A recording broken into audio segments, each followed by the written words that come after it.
Others died tragically as well, truth be told.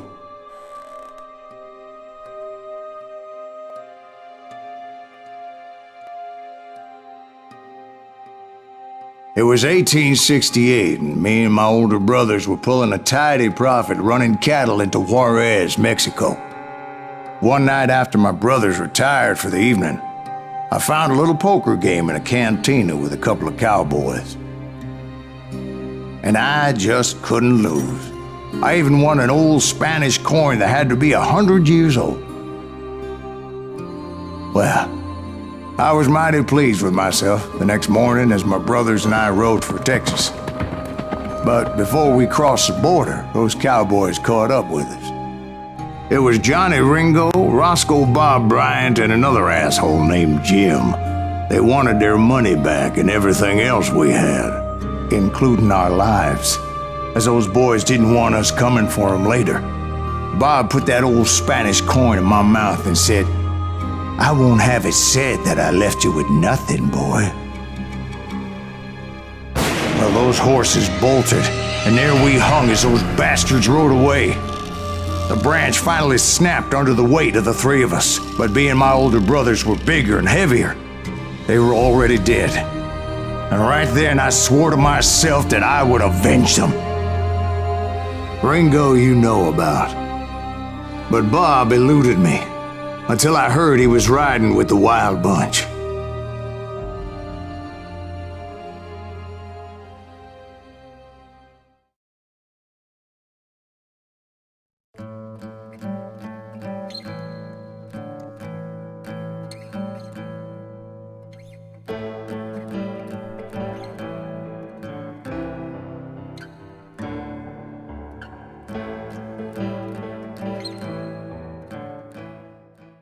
I'd been on their trail for months, ever since they left their hideout in the Bighorn Mountains.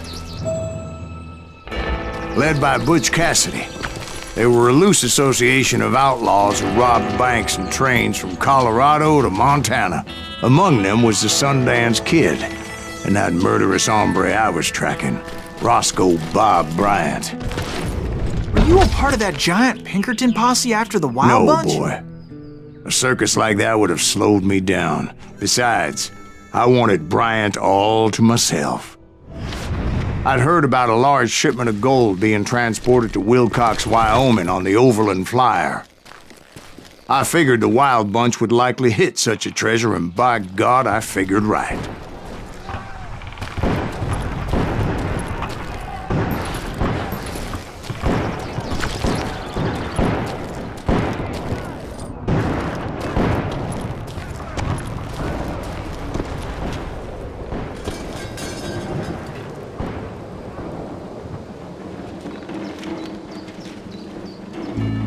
They blew the bridge with the intention of forcing the train to stop. Well, I assumed the Wild Bunch was likely in the still intact part of the train high above.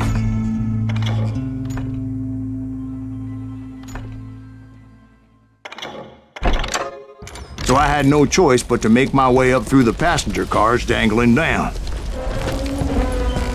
I was determined to make that sumbitch Bob pay for what he did to my brothers.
I found the device they used to blow the tracks, so I knew I was headed in the right direction.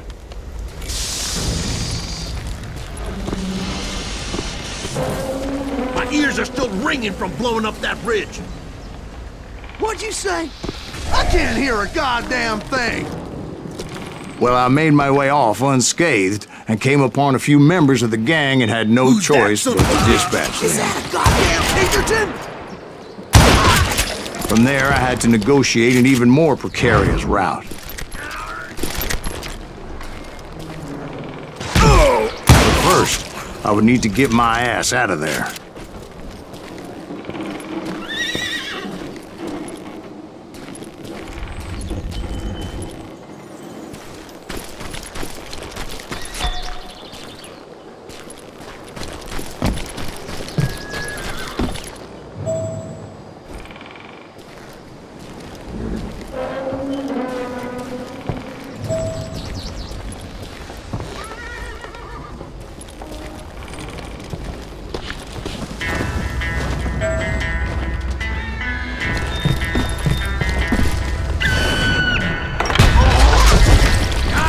Jumped from the frying pan into the fire as the train was clearly fixing to fall. I had found the gang, but in order to find old Bob, I needed to fight my way forward past a whole passel of desperados.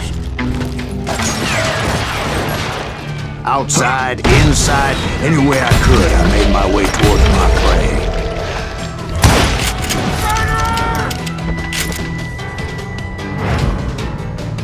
I will kill you! You can run, but you can't hide forever.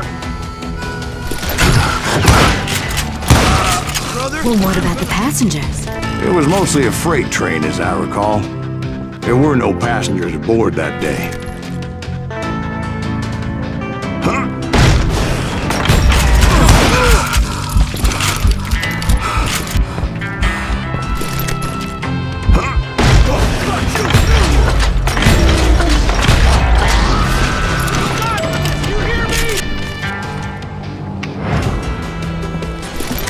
Murderous bastard!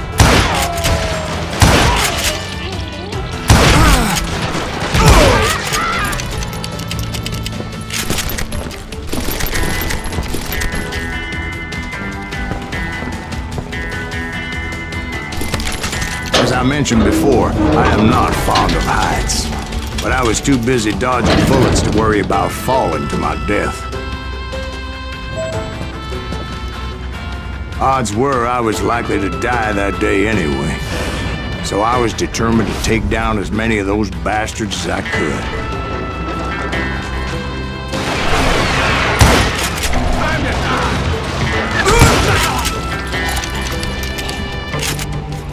Can't hide forever. I know, amigo.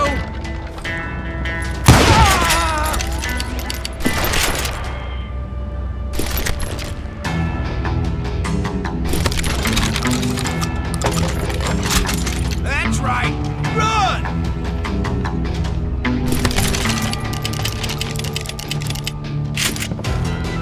You just met your match!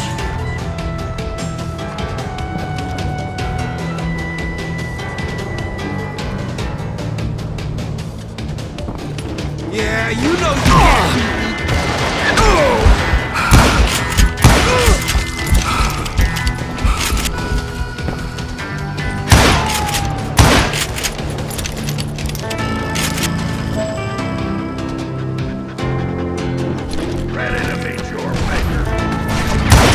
Times it was like shooting ducks in a shooting gallery. The only difference is these damn ducks shot back.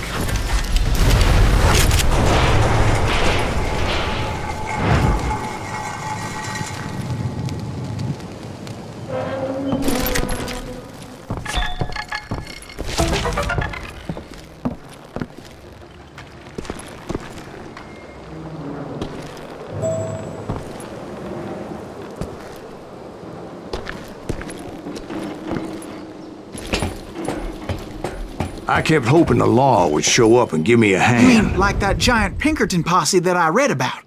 Did they come riding in, guns a-blazing to help?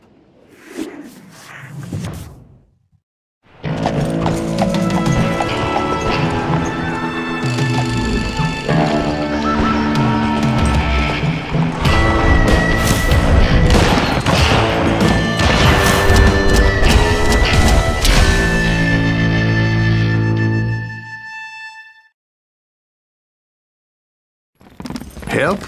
From the Pinkertons? No, son. I had to fight the wild bunch all by my lonesome, as usual.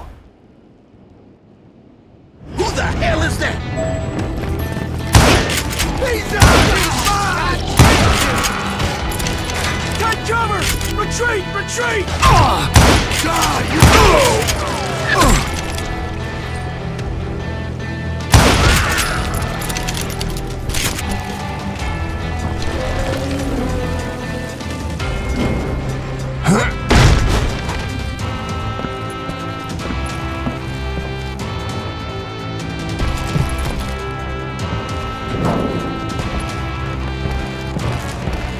He's killing everybody! You calm down and He'll kill us all!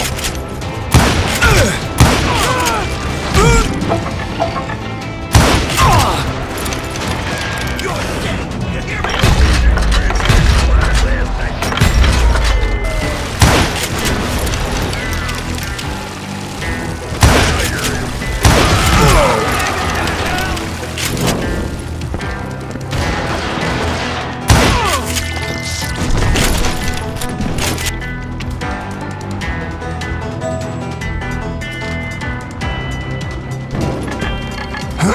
Good punching, boy! Shoot! Dive for cover!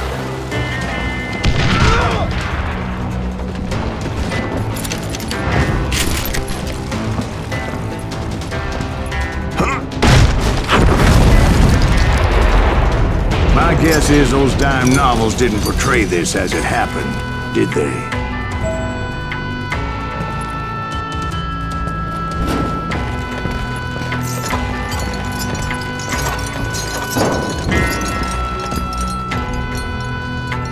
Only a few stragglers were left. I had to cut them down pronto if I was going to stay on old Bob's trail.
Once I silenced all those guns, I went searching for my nemesis, determined to finally have my justice. But the only survivor who welcomed me was George Flat-Nose Curry. Who was he? The fastest gun in the gang. Right after Sundance, I mean. And Kid Curry, and maybe Elsie Lay. Though some folks might dispute that.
On that very same day, Butch Cassidy and the Sundance Kid decided to leave the Wild Bunch behind and decamped for South America.